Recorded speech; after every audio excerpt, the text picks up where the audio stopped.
Welcome into another edition of the Sports Hub Patriots podcast, training camp edition, coming to you after day 4 of Patriots Training Camp. I'm Alex Barth from 98.5thesportshub.com.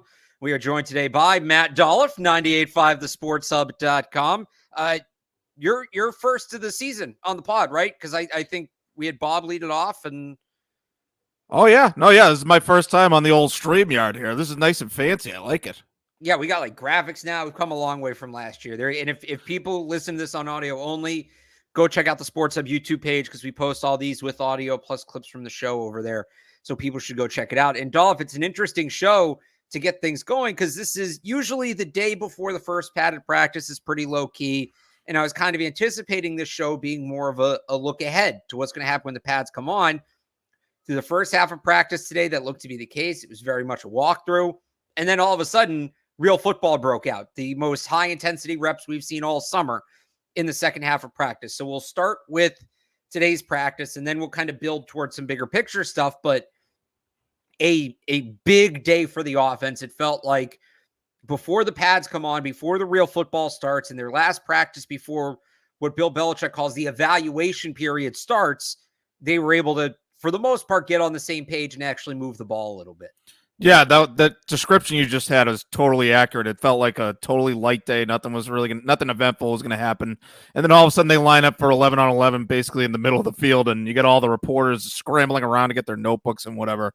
And so it got exciting in the second half there. And yeah, and we noticed like pretty early on the offense was cooking. They were efficient. Both quarterbacks making good decisions. Receivers either getting open or making plays on the ball, and balls were accurate, good connections for quarterbacks and receivers on and both the first and second units. We got to be clear. This wasn't just the starting offense. It was the ones and the twos I thought had a really good day. And yeah, it felt like they've needed that for a year, Alex. It felt like they've needed that, a day like that at practice for a long time, at least based on what we've seen. So yeah, no, it was good to see the offense, limit the mistakes, minimize the mistakes. There was one interception by Bailey Zappi. But yeah, no, it was a good day overall for the offense, and hopefully something for them to keep building on. And I think there were certain players, like a lot was made after Friday's practice, and he was even asked about it, that Tyquan Thornton didn't have a catch through 3 days of practice, and Mike Gesicki as well. And they both caught touchdowns today. I thought Thornton looked good today. So to see those guys start to build momentum again was super helpful. I mean, I think you start with the receivers on that, right? Those two guys had good days. And then also Jamario Douglas just continues to build and build and build. And he's an interesting case. Like, he's checked every box I think you could ask a rookie wide receiver to check to this point. Mm-hmm. But, his game is speed, his game's agility, and he clearly has that. But at 5'9", with those limitations, it's going to be, can he do it when the pads come on? There's a lot of guys who are fast, who look really good in no pads, that when the pads come on, they kind of disappear. So really good start for Jamario Douglas, but I think tomorrow and this week are going to be very telling for him. Yeah, we got to see what he can do when he's got cornerbacks actually getting physical on him, and I guess we'll see some of that. We'll probably see like one-on-one drills tomorrow too between the receivers and cornerbacks, but yeah, big day for a lot of the receivers on the team, at least, especially like the reserves and guys that were struggling or having quiet starts to camp. I point to Tyquan Thornton as a good example of that, and he's an interesting one because he ran with the twos in those team periods, but he got open a couple times, or he got behind the secondary a couple times, and he caught at least one of them was a touchdown, but he caught a couple balls in the back of the end zone, good balls from Bailey Zappi. So that was a good connection. It was good to see for Thornton. I mean, one way you could look at it is that he's getting demoted. He's fallen down the depth chart. Demario Douglas is starting to pass him. Another way you could look at it is, we want to get everybody playing together. We want to get Tyquan Thornton going. We want to give him a little something to build on, a little boost of confidence. I don't know if he needs that. I'm not saying he lacks confidence, but maybe that was just something he needed. The same thing with Mike Gesicki, who hadn't caught anything, leading up to today, at least in those team drills. He played with the ones. He caught a touchdown from Mac Jones. There was sort of a play where they had to scramble and adjust a little bit. And so that was good to see. But yeah, no, it's good to see them make plays. I don't know if I want to read into too much about Thornton playing with the twos, but it was good to see him get going, whether it was with starters or backups or whatever it was.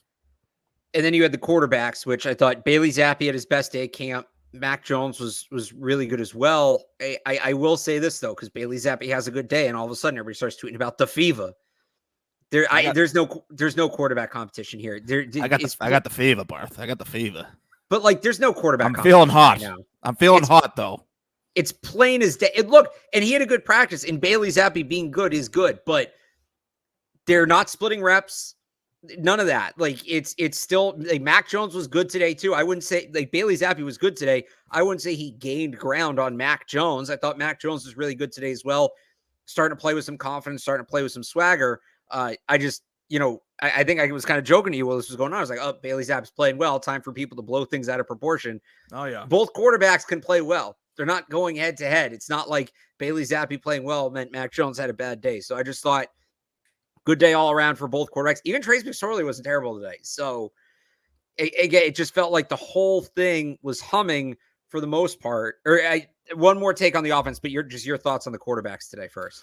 Yeah, no, it's refreshing to come out of a practice saying the offense was ahead of the defense for once in our lives, yes. Right? Like, we've been waiting for that for a long time. So it was good to see all around. But yeah, no, Bailey Zappi did have his best day so far of camp, and just in terms of production, and he looked accurate. He was decisive. He was efficient. I think one of his balls to Tyquan Thornton looked like he put a little extra loft on the ball to get it over the line, because batted passes at the line have been a problem for him. So that to me was like a small sign of improvement, in that he's been working on things that he has to improve upon.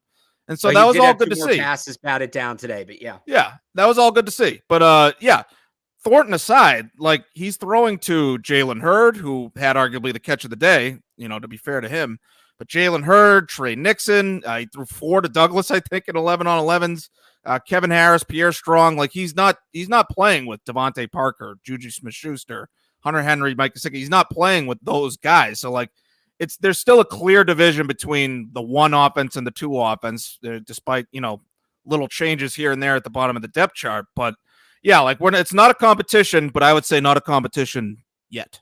I want to see how the reps look going forward. I don't know if Bailey Zappi maybe earned some time with the ones with the way he played today. I don't know if that's a thing, but so far there's been a clear separation between Mac Jones and Bailey Zappi as far as who's the starting quarterback and who's the backup. It's going to be easy for people in our line of work to try to drum this up into a competition. But I think you can just leave it at Bailey Zappi had a great day. You can leave it at they got 2 quarterbacks that played well today. If only it were that simple that we could just leave it at that, right? Nope, can't be. Right, with it. Never that simple. Never that simple. The one time the offense did run into trouble. So most of these reps came when they stepped out in a 2-minute full of field. And then when they came back in the red zone, it was a little tougher.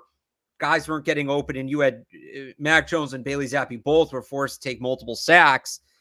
And this is where I find it tough, and people know this, like, it's so hard to gauge line play in non-padded practices. But so I'm not going to sit here and say the line played terrible, because it is all kind of hands off. But like, boy, it's not a good sign heading into the first day of pads that the pass rush dominated as much as it did in the red zone.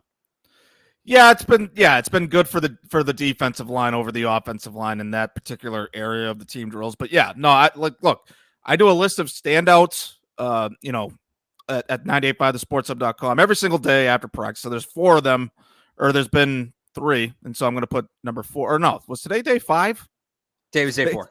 Day 4. Wednesday, Thursday, Friday, 4 out of 5 days. Saturday, Sunday. I'm losing track of time, but I don't know what day it is. That's training camp. That happens. So yeah, no, there's 3 already up, and I'm going to put up part 4 later today. I'm still working on that. But yeah, I do a list of standouts every day, and it's like the only time you see an offensive lineman or a defensive lineman is just, here's where they're lining up. He's lining up with the starters. He's lining up in this particular situation. That's the only thing I would really pull from line play so far. And tomorrow we're going to get the full pads, and so I expect after the full pads, you're going to see more of those linemen on my list of standouts, just based on how they're blocking up front. But I think, look, the Patriots had a really good pass rush last year, and they got a good pass rush going into this year. And the Patriots have had injuries and guys, there's been a little bit of a competition at right tackle.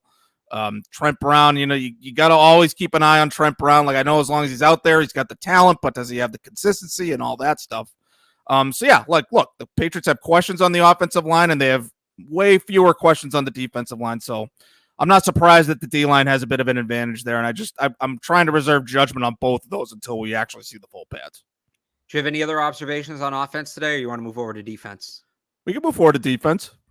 All right, so a couple things I noticed on defense. First off, usage for 2 rookies. One of them, Marte Mapu, we were talking about this up there in the tent. In the spring, obviously, was heavily involved. He was like the guy, kind of came back a little bit through the first 2 days of camp, but today he was out there. He was out there with the ones. They were using him all over the place. Mike linebacker, edge, played a little bit of slot corner. I think the most interesting usage for me that I saw today, and there were multiple.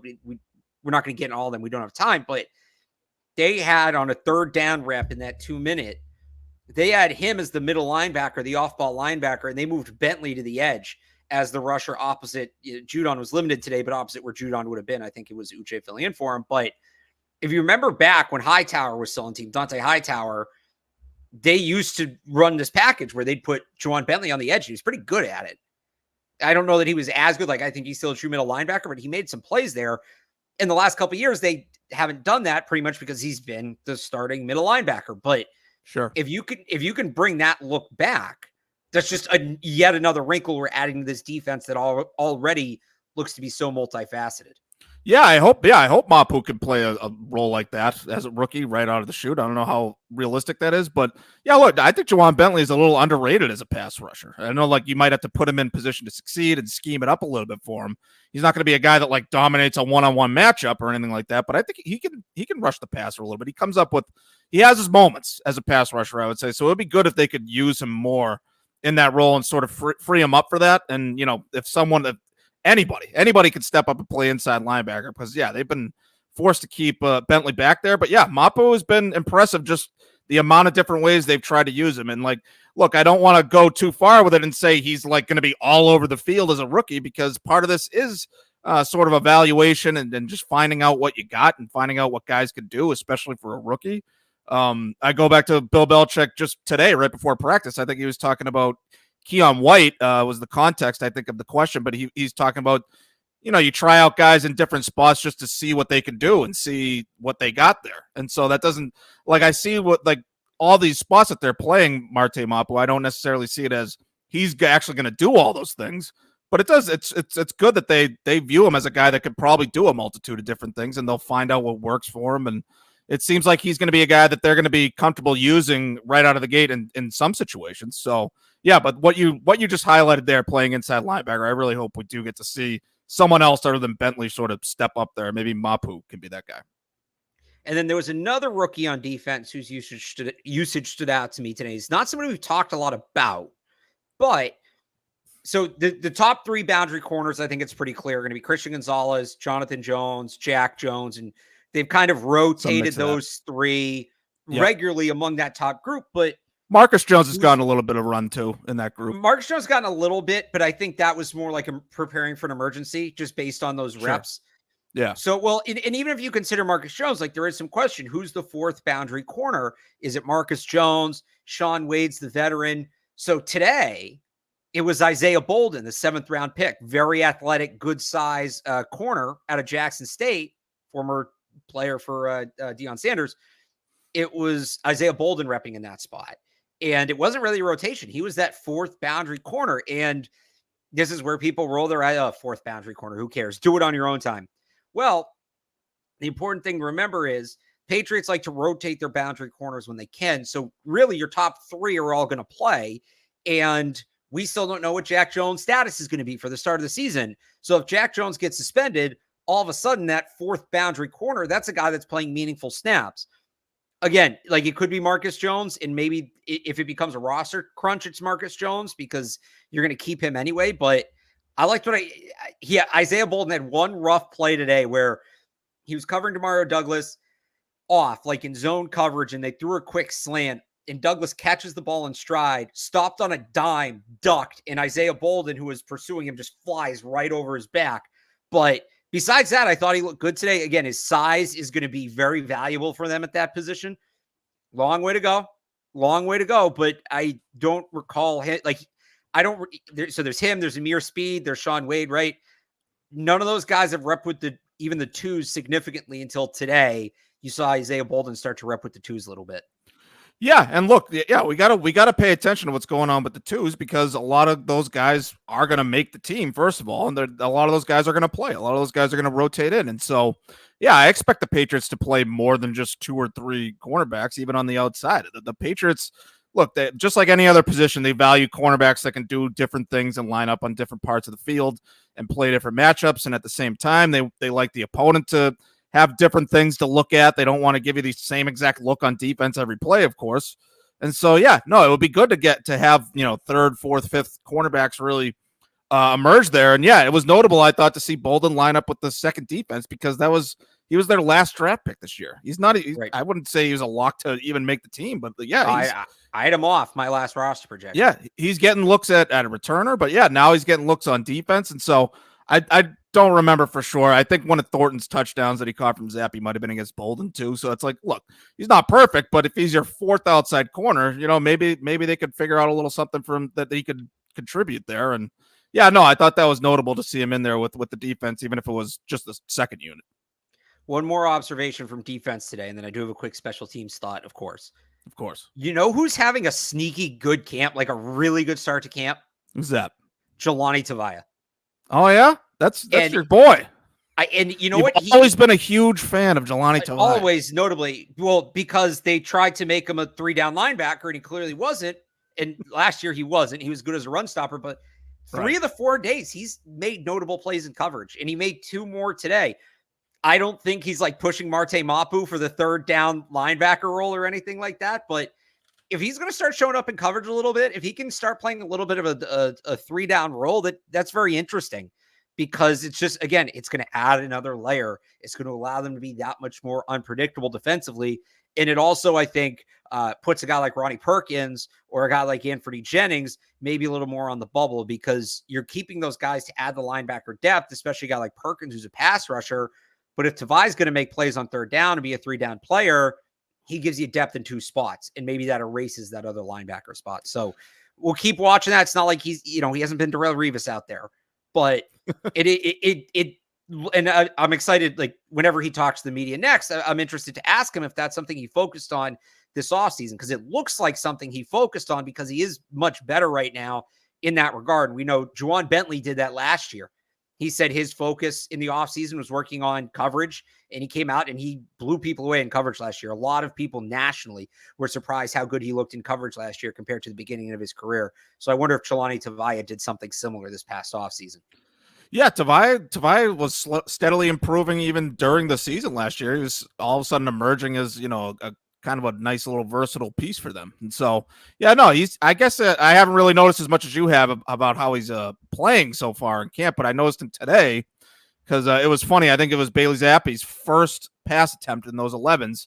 I think it was complete to Pierre Strong, but Tavai basically hit him. Like it was not really meant to be much contact there, but Tavai made a little bit more noise than you were expecting on that play. So yeah, it was interesting to see him out, near the boundary trying to cover a running back in open space there. So, I mean, yeah, if he could add that dimension to his game, that would be huge. They've been looking for guys that could do more of that for a few years now. It's not that they haven't had it or that Bill doesn't know what's going on, or that like people like to say Bill doesn't like he's behind the times and things like that. He's been trying to find guys that can play off the ball more. Linebacker just hasn't quite found the right mix there. And, but Tavai he's been stepping up and adding little facets to his game that we didn't know were even there. So, I mean, yeah, I think he's been off to a solid start since coming here, really. And then final thought from today's practice on special teams, Bryce Behringer. I thought we finally got team punt periods. There's hang times up, 98.5thesportshub.com. First time this summer because they hadn't done a punt session yet until today. They did 2 of them. I thought Behringer was the better punter through the 2 sessions. It still feels close, but I thought Behringer had a little more rotation on the ball. And you pointed this out to me, he was the primary holder today during live field goal drills. So it seems like maybe he's got the edge there. It's interesting, Barth, because, yeah, I think Corliss Waitman has had a lot of reps as seemingly like the primary punter a lot during camp. And Behringer looks like he's been behind him just in terms of pure punting. And, Waitman was also the kickoff guy. The other day at practice, he was like the main kickoff guy practicing a variety of different kickoffs. But Behringer's been holding for Chad Round or Nick Folk. He's been basically the primary holder on field goal tries. And so, like, I don't know what they're going to do here with all their kicking specialists, because it seems like they all do different things. But you know, ideally, you know, you figure it out and you have a kicker and a punter and that's it. But yeah, I think Behringer's making it interesting with the way he's been the primary holder. And like, yeah, I'll take your word for it on the rotation on the ball and things like that. I know you watch that a lot closer than I do. So yeah, it's going to be very interesting for Behringer if he can make noise as an actual punter, because Waitman has been doing a lot of other things, especially like particularly kicking. So yeah, it would be nice to see Behringer make some noise in the punting competition there. So again, I kind of wanted to use this to wrap up the first few days as a whole, but one, today was super eventful and it deserved its own breakdown. And two, you like, if we were to weight these practices, right, what holds more weight? I would say today's practice, it was 25% of camp in terms of like, there's been 4 days, was one of 4 days. Based on the kind of reps they were doing and watching the coaches, I would guess this is 70-75% of their evaluation so far was this practice. That's going to get that's going to get way de-emphasized tomorrow when the pads come on. But if let's say they had this practice on Tuesday or like on Thursday, and then had a super light practice today, most of our recaps still would have been focused on this practice, even if it happened earlier in the week. So that being said, Matt Dolloff, as you said earlier, you give your standouts, good or bad. And sometimes people miss that, but good or bad, you give your standouts after each practice on 98.5thesportshub.com. But for the podcast right now, podcast exclusive, give me 4 standouts. Let's call it 2 good, 2 bad, 2 ups, 2 downs through the first 4 days of Patriots training camp collectively. Sure. Yeah, no, just to clarify, yeah, like when I say you stood out, like it could be for various reasons. It could be for a good reason. You know, you played well in team drills. It could be for bad reasons. You dropped the ball, you know, you got intercepted, things like that. It could also just be as simple as you're lining up with the starters. You're lining up you're getting a look in a particular role. You're getting a look with a specific key role on the team, whether it's offense, defense, special teams. So, you know, it's hard to read into these practices other than stuff like that, like who's running with who's lining up where. But yeah, no, like I've been doing standouts every day. I'm going to keep doing them every day. So I guess I'll give you you say 2 up, 2 down. Should I give you 2 up, 2 down? It's called 2 up, because you do ups and downs during the regular season. I also do ups and downs. Yeah, I might do ups. It's a crossover episode. All right, crossover. I'll give you. All right, my 2 ups are Hunter Henry and Christian Gonzalez, one on each side of the ball. My downs are both on offense. Tyquan Thornton and Riley Reef, the tackle. And so you want me to just go through those one by one now? All right, cool. Hunter Henry, he stood out a lot. And look, that's a lot of that is because until today, the team drills were exclusively in the red zone, but they really haven't been a good red zone offense in a while. I know they had pretty good red zone numbers in Mac Jones's rookie year, but they weren't. That was a lot of running. They didn't throw in the red zone a lot. They haven't been a good red zone passing offense. They haven't been a good red zone passing offense in a long time, basically since Rob Gronkowski stopped being Gronk. Like it's been years. So yeah, it's been good to see someone emerge as a go-to target in that area. Hunter Henry looks like a go-to guy for Mac Jones in that part of the field, and so they're gonna need that. And especially if the receivers aren't going to step up like I thought they would. I mean, I think I want to see more out of the receivers, but it's been a good start for the tight ends, and Hunter Henry looks like a go-to red zone guy, and that's obviously an important area of the field and an area where they've really had to improve in recent years. So I give Hunter Henry a lot of credit for stepping up and having a good start to camp. And so he's one of my other standouts, and the other one is on defense, Christian Gonzalez. I mean, he looks like a total stud. I think he's gonna be really good. I don't know how long it's going to take for him to actually emerge as being really good against NFL level competition, because you know he has run with the starters a lot. That's true. He's made some plays on guys like Juju Smith-Schuster, Devontae Parker. He's made plays on those guys, but like, yeah, it's a long way to go to see how he does against other teams, you know, and then how much they actually use him. But the kid's been impressive, and like, look, they don't always hit on their first round picks. You got to hit on those. But it looks like they've hit on it. And so, yeah, I've been very impressed with Christian Gonzalez. I think I am far from the only one on that. So should I just go straight to the downs now? I'll just weigh in on those two. I think Henry's been their best pass catcher so far. I agree with you on that, even with what Tyquan did today. And he's a guy, I think he is on the, and look, I think everybody on offense kind of took a knock last year in the Matt Patricia offense, but he's a guy I think fell off more than most. I think it's him, Mac Jones, Kendrick Bourne is that group. Mm-hmm. So to see him getting going in is good. And yeah, Christian Gonzalez, another guy where you want to see him when the pads come on, but as advertised so far, it was hyped up as a top 10 pick, obviously fell. That created some doubt, but he looks first round pick. You want an immediate starter. Top, call it 15 pick, 10 pick. You want an impact player, like an immediate impact player. And I know Gonzalez went 17th, but his pedigree, his pre-draft makeup suggests that he should be an impact player. And what we've seen very early on, but what we've seen suggests that he does have that ability, and he'll have that ability very quickly. Yeah, absolutely. I don't know what kind of matchups they're going to give to him right out of the gate. I'd be surprised if they put him right on the opposing team's number one receiver every week right out of the gate. But like, he's got that kind of potential. So excited to see what he could do. We got to see how he does with the pads on, of course, and it gets more physical. But really like what I've seen from him so far. Should I go to the downs? Let's do that. All right. Tyquan Thornton is my number one down. And, it was good to see him make his first 2 catches in 11 on 11 today. But again, it was with the backups. And so, look, I know that a lot of it has been in the red zone. A lot of the plays have been in the red zone. And Tyquan Thornton's a guy that should be able to make a lot of big plays between the 20s. He should be able to come up with, big, long plays down the field. If he scores a touchdown, he's more likely to score like a 60-yard touchdown than a 5-yard touchdown, I would say. But Thornton has been their best hope at having that true number one receiver. I think it was never realistic for them to sign DeAndre Hopkins. I don't think it was ever realistic for them to trade multiple first-round picks for someone around the league. If they want to have a true number one elite receiver, their best hope was Tyquan Thornton. And so I'm not saying that he's going to be that. I don't know that he really is, but that's their best hope. And so I just want to see more of him out of camp. And I hope that today gives him the confidence boost he needs and he can start making plays. But if he wants to be a great player, that go-to number one receiver, he's got to make plays in the red zone. He's got to make plays anywhere he lines up on the field, not just between the 20s. So Thornton, it was a good day for him as it was for most of the offense. But I just need to see more of him. I need to see him build on today.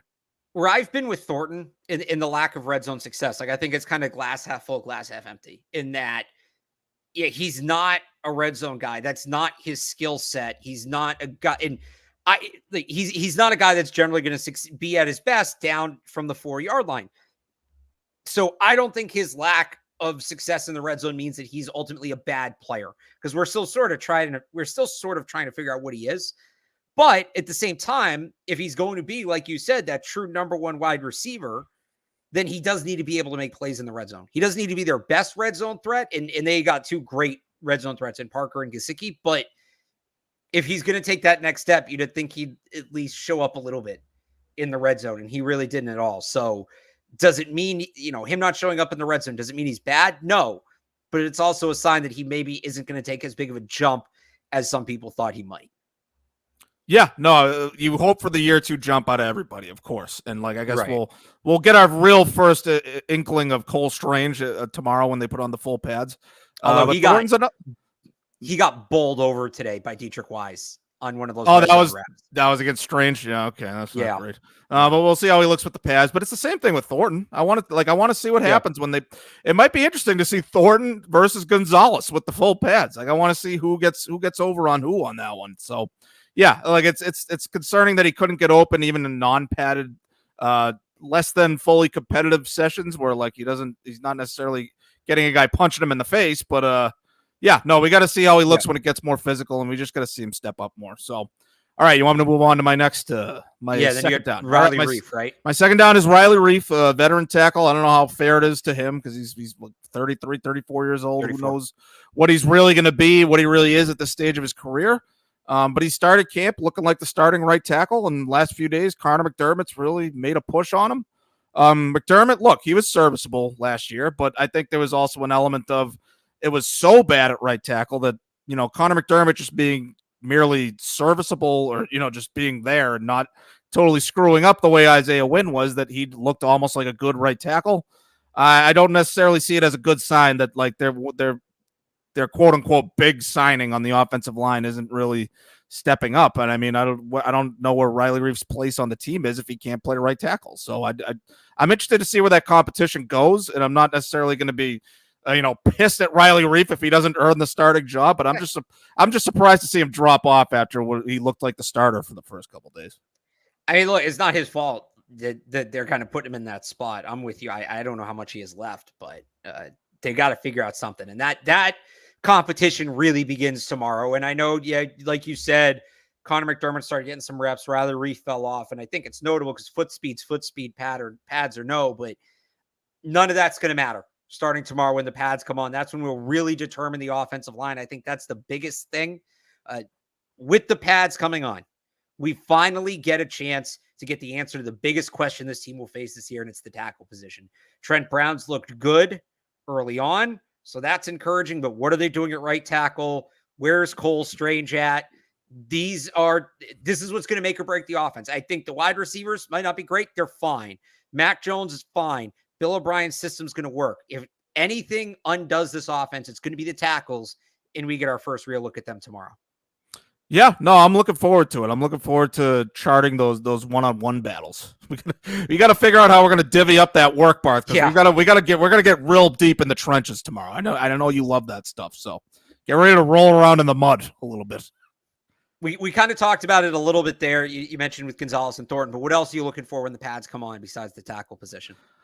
Oh, man, you're putting me on the spot here, Barth. No, I want to see how Devontae Parker looks when it gets more physical out there, because he's a guy that, he's got to win those contested balls, and he hasn't done nearly enough of that. Jonathan Jones went up and broke up a pass on him in the end zone the other day when Jonathan Jones dominated that team 11-on-11 period. So Parker's a guy I'm going to watch to see, can he start bullying some of these smaller cornerbacks a little bit? I need to see a little more out of him in that regard. So that'll be interesting to me.